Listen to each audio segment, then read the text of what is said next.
কথায় আছে শাশুড়ি কখনো নাকি মা হয় না, আর বৌমা কখনো নাকি মেয়ে হয় না। তো আজকে সেই বিষয়ে আমি তোমাদের সাথে কিছু একটু আলোচনা করব, আর আমার যাবতীয় সংসারের কিছু কিছু কাজকর্ম তোমাদের সাথে শেয়ার করব। তো চলো বন্ধুরা, আজকে আমি ভিডিওটা এখান থেকে শুরু করছি। এখন বাজে সকাল 7টা। তো সবাই কেমন আছো? আশা করি সবাই যে যেখান থেকে আমার ভিডিওটা দেখছো সবাই সুস্থ আছো, ভালো আছো, আর তোমাদের ভালোবাসা আশীর্বাদে আমিও ভালো আছি।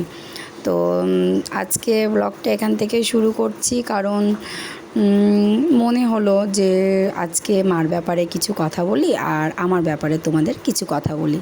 তো চলো ভিডিওটা শুরু করা যাক। তো দেখতেই পাচ্ছ আমি রাস্তাতে ছিলাম বা পিসিদের বাড়িতে ছিলাম, কারণ তোমাদের ভিডিও শ্যুট করার জন্য আমাকে একটু সকালবেলায় ঘুরতে হলো, না হলে রোজ রোজ আর কি ভিডিও দেবো বলো। তো চলো আমি ভিডিওটা শুরু করছি। তো ছোটোবেলা থেকেই মা বাবার হাতে হয়তো বড় হয়েছি, কিন্তু শিক্ষা, ভালোবাসা, মায়া, মমতা সব কিছুই আমি কিন্তু আমার জ্যাঠামশাই আর জেঠিমার কাছ থেকে শিখেছি। কারণ ছোট থেকেই বাবা মার সন্তান হলে কি হবে, কিন্তু আমাকে ছোট থেকে আমার বিয়ে পর্যন্ত আমার জ্যাঠা জেঠিমাই মানুষ করেছে, বা ওরা খাইয়েছে পড়িয়েছে, সেগুলো বলতে পারো। তো একটা মেয়ের বিয়ে অবধি যা যা করণীয় সেগুলো করেছিল। তা আমার জ্যাঠামশাই বলতো, কথায় আছে জানিস রিঙ্কু, যে ওই গ্রামটা ভালো না, সেই গ্রামটা ভালো না, এই পাড়াটা ভালো না, ও পাড়াটা ভালো না। তো কথাগুলো পাড়া গ্রামের বিষয় না, কথাগুলো হচ্ছে মানুষের বিষয়। তা কে কী বললো, কে কী দেখলো, কে কী খেলো, সেগুলো একদিনও এক মুহূর্তের জন্য তাকাবি না। শুধু নিজেকে দেখবি, নিজেকে ভালোবাসবি, আর যাদের উপরে করণীয় কর্তব্য যেগুলো যাদের উপরে আছে সেগুলো সমানভাবে দায়িত্ব পালন করবি। তো এইভাবেই আমি আমার জেঠু জেঠিমার কাছ থেকে শিক্ষাগুলো পেয়েছি। আর কি বলবো, আমার জ্যাঠামশাই জেঠিমা হয়তো ঠাকুমা দাদুকে আমি দেখিনি, কিন্তু শুনেছি ওরাও নাকি ভালোবাসতো। তা কথায় আছে আমি যদি ভালো হই তো চারিপাশের লোকজন খারাপ হয়েও তাদেরকে খারাপ বলা যাবে না। আমি যদি ভালো হই তো আমার কাছে দুনিয়ায় সব কিছুই ভালো, সেটাই হচ্ছে বড় বিষয়। তো অনেকে বলে যে শাশুড়ি মা নাকি খারাপ হয়, শ্বশুরমশাই নাকি খারাপ হয়, মা হয় না, বাবা হয় না। তো তোমরা আমার ভিডিওতে দেখতে পাও যে আমি আমার মার সাথে, মানে শাশুড়ি মার সাথে কীরকম ব্যবহার করি, বা শ্বশুরমশাইয়ের সাথে কীরকম ব্যবহার করি। তো বাবার সাথে তো সেরকম ধরো পাশে বসা বা গল্প করা অতটা হয় না, কারণ বাবা সকল সময় কাজের সূত্রে একটু মাঠে বা বাইরের দিকে থাকে। আর মার সাথে আমি সংসার করি, তো মেয়ে মানুষ মার সাথেই বেশি সংসার করবে। তো আমি আলাদা হওয়ার পরে আমার শাশুড়ি মা আমাকে কেন এত ভালোবাসে, সেটাই হচ্ছে আজকে বড় কথা। তো বলো তো, আমরা আলাদা খাই, আলাদা থাকি, কিন্তু আমার শাশুড়ি মা আলাদা খায় বলে যে বৌমা ছেলে নাতি নাতনিদের দিকে তাকাবো না, দেখবো না, এরকমটা কিন্তু না। একটা জিনিস আমাদের বাড়িতে নিয়ে আসলে সবাই মিলে ভাগ করে খাই আমরা, বা ওরাও নিয়ে আসলে ওরাও আমাদের দেয়, তার জন্য আমরা একসাথে থাকি। আর আমি আজ পর্যন্ত কোনো দিনও আমার শাশুড়ি মাকে শাশুড়ি মা বলে এরকম মন্তব্য করিনি।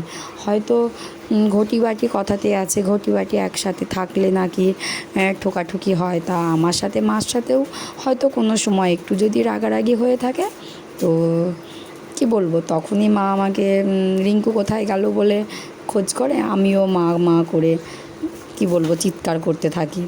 তো এই হচ্ছে আমাদের জীবনযাপন। তো তাদেরকে বলছি, যারা শাশুড়ি মাকে হয়তো ভালো চোখে অনেকে দেখে না, যে আমি ভালো চোখে দেখছি এটা কিন্তু আমি তোমাদের বলছি না, কিন্তু বিশ্বাস হয়তো তোমরা করবে না, কিন্তু আমার আশেপাশে যারা আছে তারা জানে আমার শাশুড়ি মা আমাকে কতটা ভালোবাসে, বা আমি শাশুড়ি মা বা ওদেরকে কতটা ভালোবাসি।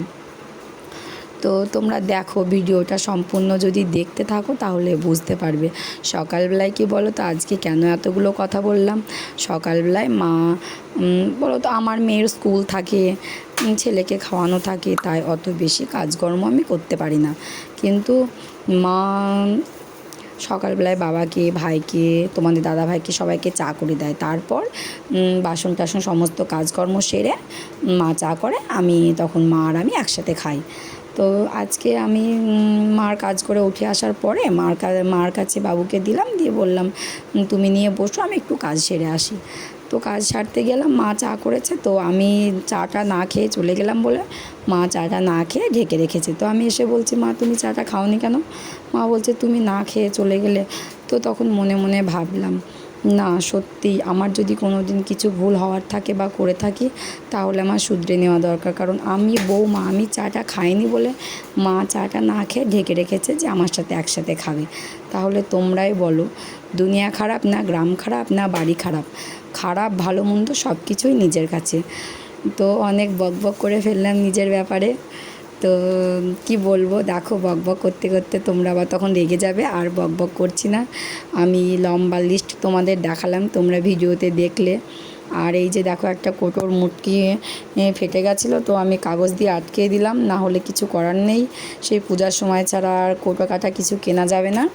তো বন্ধুরা, ভিডিওটা আমাকে এখনই শেষ করতে হবে, জানি না ক মিনিটের হলো, হয়তো বেশিক্ষণ হয়ও নি। আবার এদিকে বকবক করছি, আর তোমাদের দাদাভাই আমাকে মাসে একবারই টাকা দেয়, তো ওই জন্য আমি মাসের বাজারটা সেরে নিচ্ছি। কালকে গিয়েছিলাম, তোমাদের সাথে শেয়ার করা হয়নি, তাই আজকে বাজারগুলো তুললাম আর তোমাদের সাথে শেয়ার করলাম।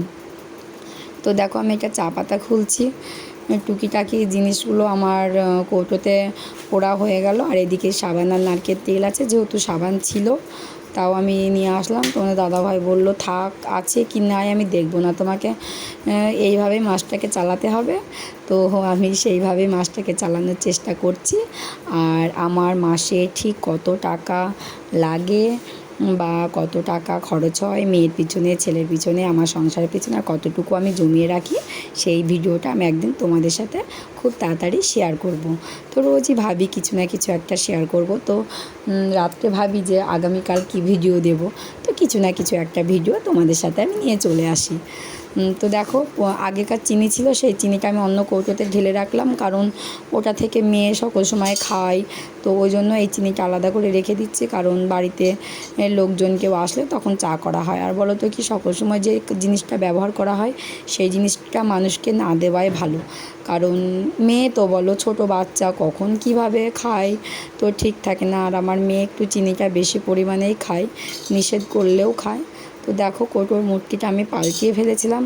আর হ্যাঁ, যে জেঠু জেঠিমার কথা বললাম, ওদের নিয়ে একদিন তোমাদের ভিডিও বানাবো।